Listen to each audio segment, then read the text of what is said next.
Hello and welcome. This is the first long-awaited, for those that have been planning it, West Lancashire, I suppose, podcast episode. What we call it that? We will call it that because I'm not really one for saying vlog or anything like or along those lines. So we'll keep it with podcast episode. My name is Paul French. I am the secretary for the West Lancashire Green Party. And today we're going to be discussing over the next 20 to 30 minutes the topic of why we left Labour. So I am a former Labour Party member, albeit for a very short time, and I was never quite the activist for them, owing to a whole range of commitments through the years that I was a member, between 2015 and 2020. But I have my reasons for leaving Labour and then subsequently, obviously, ending up with the West Lancashire Greens. And I'm not alone in that. We quickly found on the reformation of the West Lancashire Green Party, not even a year ago. Christ, we've done a lot. It's more like about 10 months or so. That quite a few members are defectors, shall we say, from various local Labour parties. And one of them joining me today is Steve. Now, Steve, would you like to introduce yourself to the audience? Hi, Paul. I'm Steve Field. I'm the coordinator of West Lancashire Green Party, retired design consultant. Great. And Steve, you're one of the defectors. You're one of the ones that scurried away from. Sure. Yep. I suppose best place to start, and I'll chime in with my rationale as well, is obviously a former member of Labour. What brought you to the Labour Party to begin with, and when was that? That would be, I joined the Labour Party around 2013, but previously, in the mid-80s, I was a shop steward for what was called TAFS back then. It's since changed its name to MSF. I was actually contracted out of my political levy with my union membership. I really wasn't that politically motivated, more very much in favour of the unions. So, 2013, we were, with a local group here, we were opposing the overdevelopment in our village. And we got a lot of help from local councillor, John Hodgson. He was giving us insight into how local plan policies work, what the council should be addressing, what the planning department will take as a legitimate complaint and so forth, or material considerations. And I was basically impressed with the way John was working, and we just decided we should probably join the Labour Party. So that would be about 2013. It rolled on for a while like that. We did nothing for a year or so, and then sort of out of the blue, I was approached by our prospective parliamentary candidate for South Ribble. That was Kim Snape, a real hard worker. Kim was wonderful, and she was trying to get the Northern Parishes branch of the Labour Party up and running again. It had sort of fallen into dissolution, So there was about 10 of us, I think. We turned up at a meeting in the local bowling club. And at the end of the night, basically about 5 of us left as local branch officers. So that's how it started there, really. One of the ladies, a local lady from Banks, Kath Lockie, she agreed to stand as a non-target candidate, a paper candidate. Right. It was definitely not a target ward, and we didn't stand anybody else in the other 3 villages that make the Northern Parishes. I suppose just for clarity as well, sorry, for those watching that maybe aren't quite so sure of the terminology as well, paper candidate is essentially just merely a name on a ballot. I tend to, during the general election on social media platforms, I tend to see that people didn't quite understand the what a paper candidate actually was and the logic behind it. But just to keep it very brief, because I don't want to veer us off point. Paper candidate, mainly a name representing a political party on the ballot box to give, in this case, say what we did recently with both general election, to give people the option to vote for the Green Party, to give them an option to give them an option away from some of the other major or bigger parties. Yeah, I think it's an important thing that parties do offer a paper candidate. You go to an election, whether it's a local or a general election, if there's nobody that represents your political beliefs, it's a case of pegging your nose and voting for somebody you're not really supporting. Yeah, and so anyway, we decided to do a bit of campaigning for Kath, and she got elected, and she became a councillor. So that built a bit more enthusiasm for Labour. Then we became a bit more active as a group. We were as a local group. We were doing a lot more canvassing. It was sort of it was in the Corbyn years, so there was a lot of optimism around, from people for the left, and then all that fell to pieces in 2019, of course. And I think for my sort of, I suppose I was going to say like affiliation or journey with the Labour Party, but like I said before, it wasn't much of one from my perspective. I joined them based on, I've always been Labour leaning traditionally. Coming from the place and the upbringing that I've came from in Northern Ireland. You don't get any of obviously the Northern Irish parties in the mainland of Britain. Not that there's too many that would have my support anyway, even if they did. But ideologically speaking, traditional Labour Party values is where I would find myself on that political spectrum.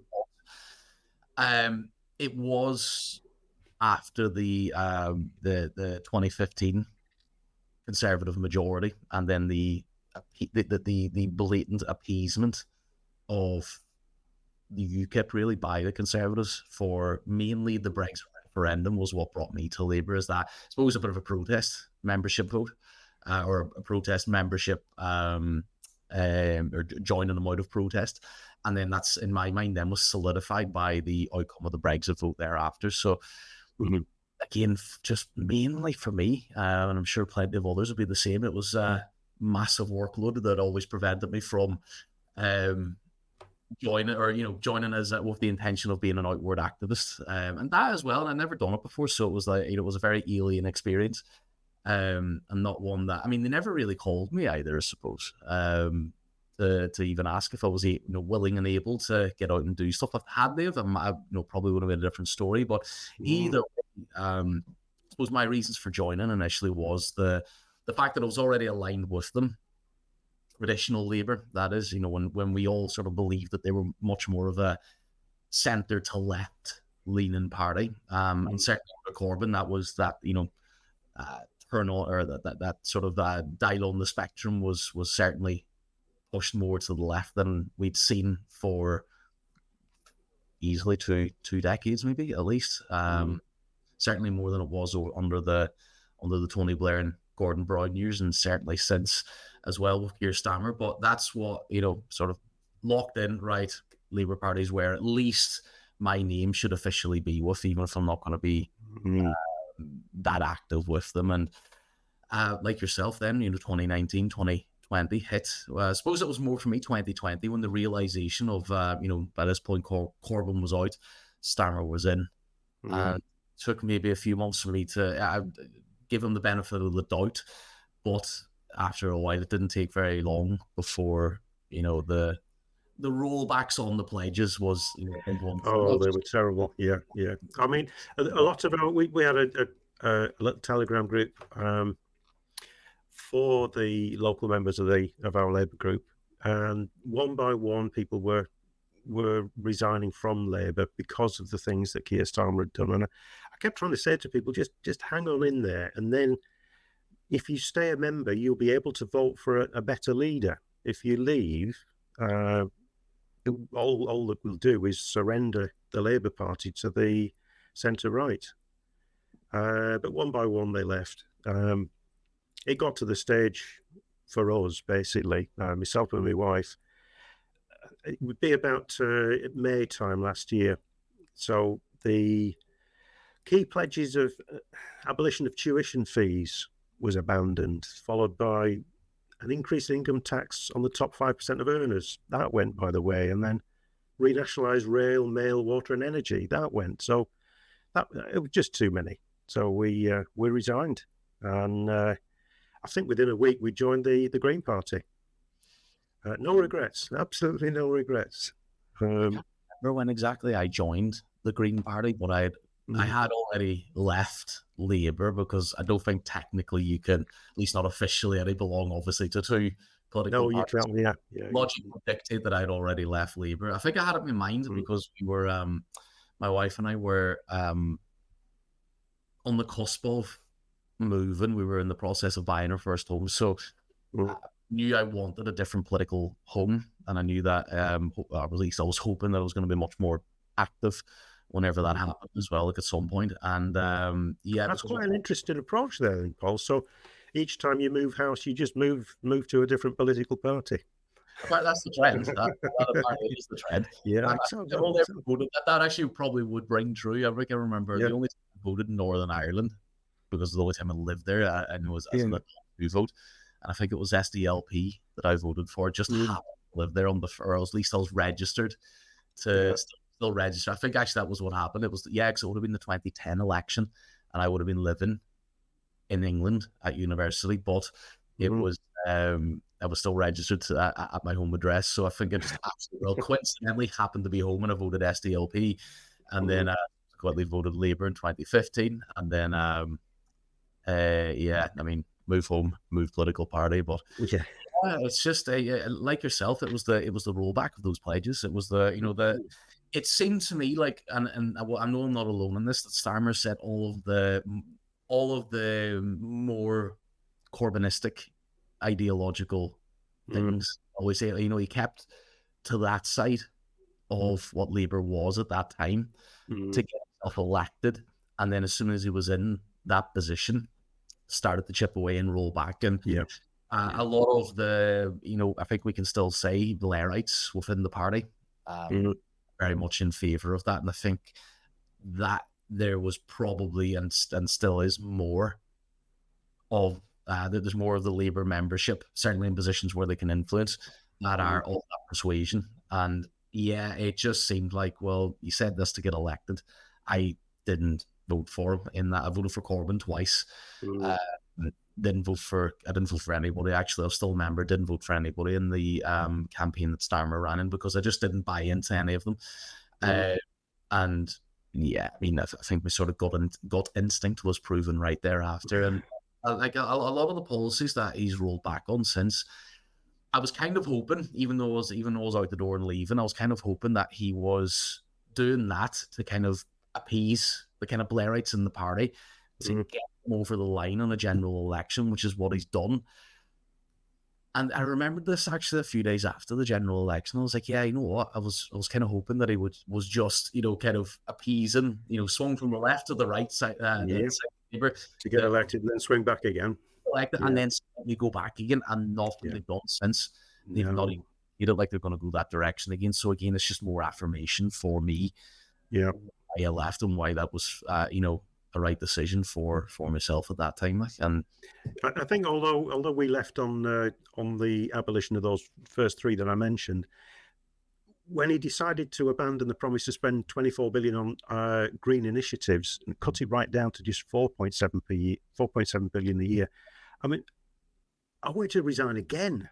Obviously, you can't resign twice, but that was worse. That was absolutely worse. So no, he's got to go. But clearly, he's not going to be going. He's going to be there for a while, unless the likes of Farage manage to cook up some sort of unrest that challenges his term. I think what they're ushering in, they're not using the words austerity, obviously, but they are ushering in austerity. The October budget is going to be very much one of austerity. I mean, since they've thrown about, terminologies like the, 22 billion black hole and all the rest of it, and Starmer speech was it last week? It was just it was last Wednesday, Thursday, something like that, where he was essentially doubling down on, I think he said the exact word, well, not the exact words, I'm paraphrasing, but basically the October election is going to be painful. and will be or things are going to get worse before they get better. I actually thought to myself, right, like where have I heard these before? And if you Google George Osborne uh, from like 2010, 2011, it's pretty much the word for word nearly. It's his playbook, you think, yeah? Yeah, it's just it's essentially that. It's the we're all in this together kind of approach, and it wouldn't surprise me. I'm sort of hoping that these words from Starmer are an over-promise with an under-deliver.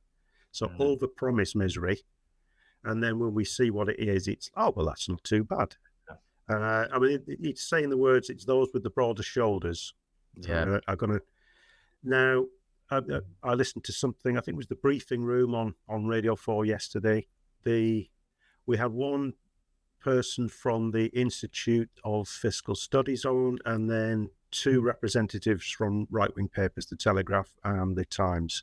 And pretty much the whole room seemed to be in agreement that, well, the thing is, the top 2% or whatever, they're already really very heavily taxed. You can't really tax them anymore. And I think the myth was floated that they might leave. So, I mean, I don't know how they take their wealth with them. If their wealth typically being land and properties and things, you can't really just take it with you, can you? No. And if it's just if it's just the hedge fund managers and things who might leave, let them go. Yeah. It's kind of like it's kind of, I'm really, really simplifying things here, but whenever I hear that argument of, well, they'll just up sticks and leave, it's like, well, one, yes, let them. If they're really that opposed to paying their fair share, then that argument is seeped into those further to the sort of the conservative right of the political spectrum, even those that are down on the bottom social rungs of the ladder, i.e. the ones that aren't swimming like Scrooge McDuck in massive vaults of gold themselves. And I don't see why, left, right, wherever you sit, if you're not a capitalist and you're not, why are you trying to stick up for the people that are gaming the system? And if they threaten to leave, fine, let them, because being really simplistic, I kind of look at it like a football team. Whenever your star player goes, there'll be another one. Absolutely, yeah. Step up, maybe not to the same caliber, but somebody else will step. Like someone else will be your new star player.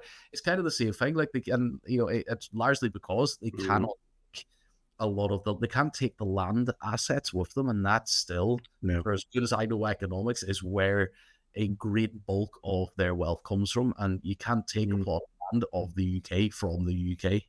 Just not going to happen. You just can't do it, no. And if there was a sort of a mass sell-off of land, then prices would go down, values would go down, so they wouldn't be realising their assets. I think people, rich people, the top 2%, I think they choose to be in this country for more reasons just than taxation.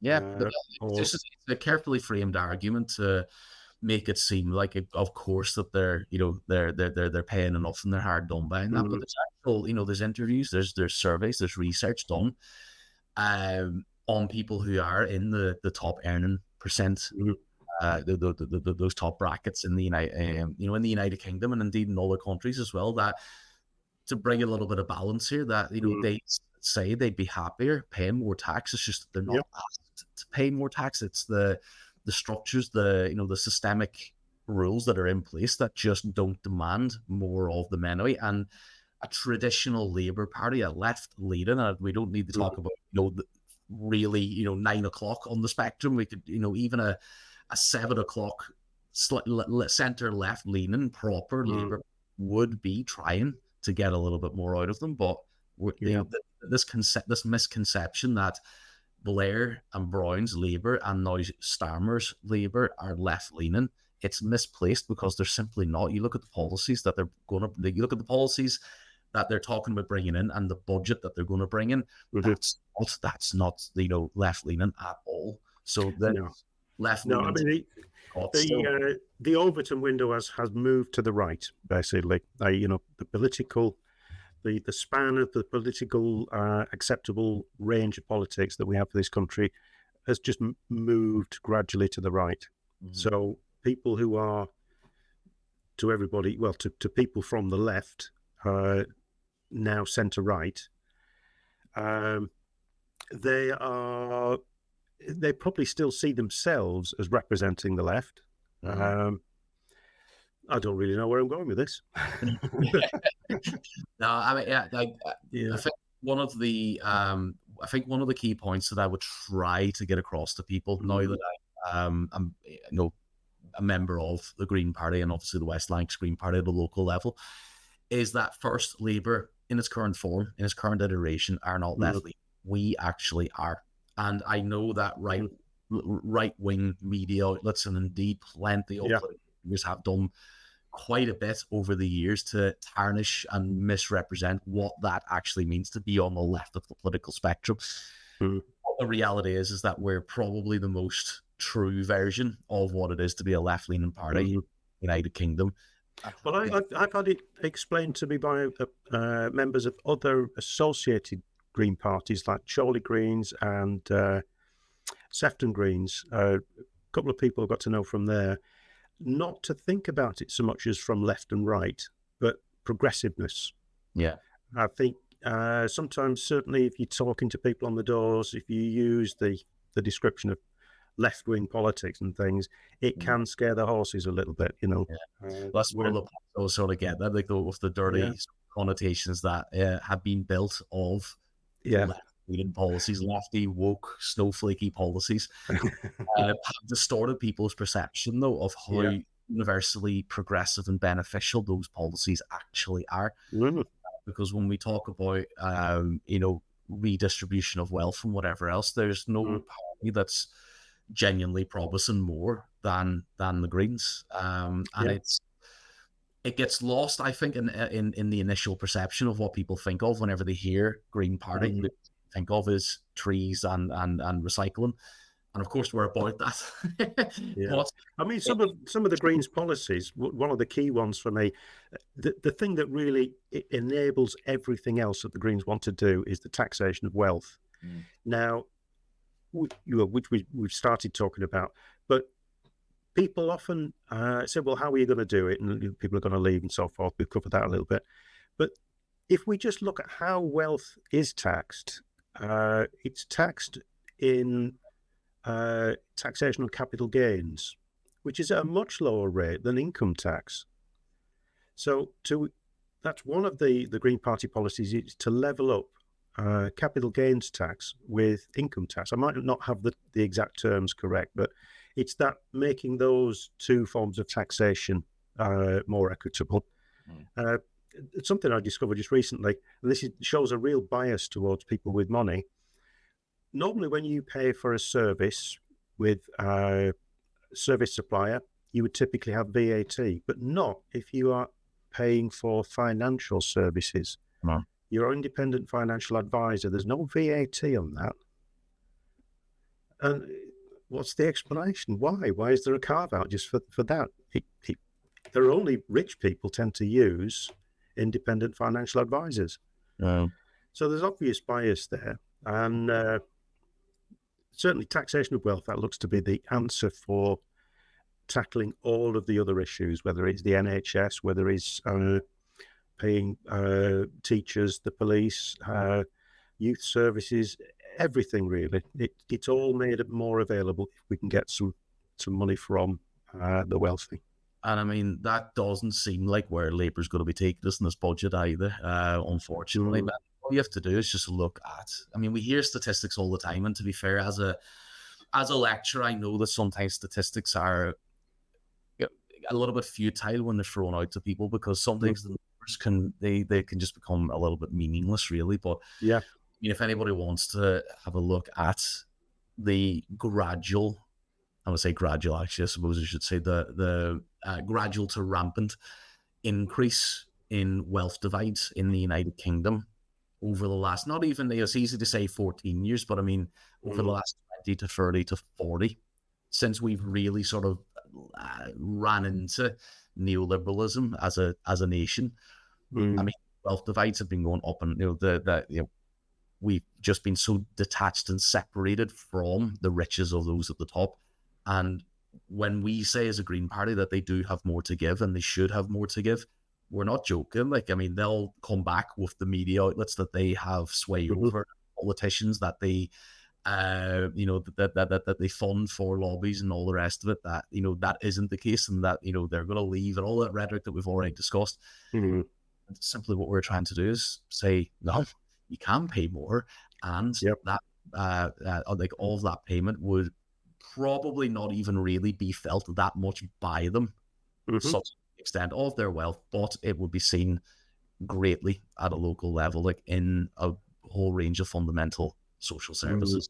And the NHS, for one, for me is the big one. And yeah, Green Party's the name of our political allegiance. That West Lancashire Green Party. Of course, the environment is one of the front and center things that you think of whenever you say Green Party as a name. But for me, it was the more socialist policies that they've got. And when I say social, I do mean those policies of wealth distribution and, by consequence, the betterment of predominantly the NHS, but also education, policing, all the rest. That we keep saying there needs to be more money, and unless you want to tax further the middle and the lower classes, it's going to have to come from the top.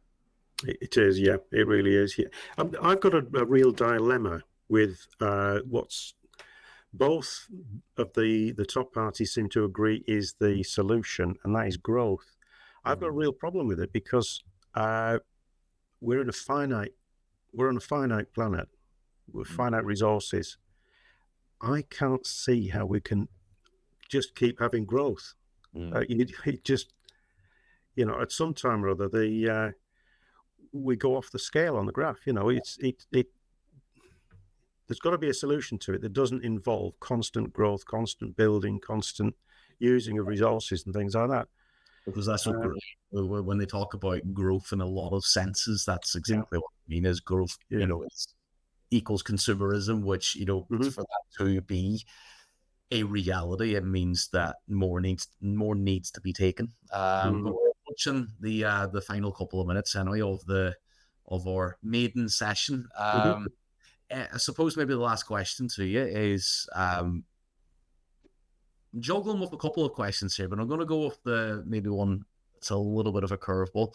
Do you maybe see yourself rejoining? Is there anything that Labour could do to entice you to rejoin? And the reason why I asked that for a quick sort of answer is there'll be people out there who have been, albeit they won the election, but it was a lowish turnout.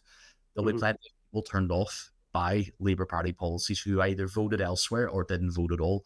Is there anything for you that Labour could do to maybe bring you back on side again, even not away from the Greens, like in your current situation, but if you were hypothetical, a voter who was a bit disenchanted by their current form, is there anything that they could do? I cannot envisage a situation where I would ever want to leave the Green Party and join the Labour Party. That's not to say that under certain circumstances, if there was a risk of returning a right-wing government, unless I was to vote tactically with Labour, I would be perfectly willing to lend my vote to Labour to keep the far right out, including the Tories. Yeah, I think that would no, I don't see it. And I know that for many years, the Green Party aren't going to be in power. No. Hopefully, we will build at borough and local council level, parish councils, build support that way, ideally influence the Labour Party, be the conscience of the Labour Party. I'm happy to be supporting a party that I believe has the policies that I can be fully behind, to be quite honest. I haven't really come across any policies from the Green Party that I think are far-fetched, unreasonable, or something I couldn't just fully support. Yeah. So no, I don't think I'll be rejoining Labour anytime distant, even. I think that point you brought up there as well is just to finish or just to wrap up is I think it's a good point to maybe pick up on as well and end on is that as a Green Party who is still true to the values that we held 5, 10, whatever years ago, unlike Labour shifting along with, as you described earlier, over in the window to the right. We can be that conscience, we can be that sway perhaps for a party like Labour to, I think so. to reestablish or get in touch with its former kind of ideological roots as well. And I think that's probably a good point then maybe to finish on as well. So thanks for joining me on our maiden session, and we're going to hopefully have quite a few more of these, not just with members, but maybe with other people outside of the Green Party as well over time, really, because I think they're going to lend quite a bit to or that connection that we're hoping to build with the people of West Lancashire as well. So thanks for giving me your time, and we're going to wrap it there. So anybody watching, thank you for your time. Hopefully this has been interesting. Do let Steve and I and everybody else of the Green Party know your thoughts in the comments section. Anything that you want to add, we're absolutely happy to hear it, because, well, we want to know what it is that you're thinking, what your thoughts are on particular issues, especially actually for me personally, if they are in opposition to anything that we've said today, because we like to see maybe if there's any chinks in the armor. At the minute, we think we've got a pretty good argumentative case in terms of policy and where the country should be headed. If you think differently, absolutely let us know. But thanks for taking the time to watch and listen to Steve and I. We will, like I said, be back in the future with other people, with other stories, with other points of view, and hopefully you find those just as interesting. So until next time, see you later.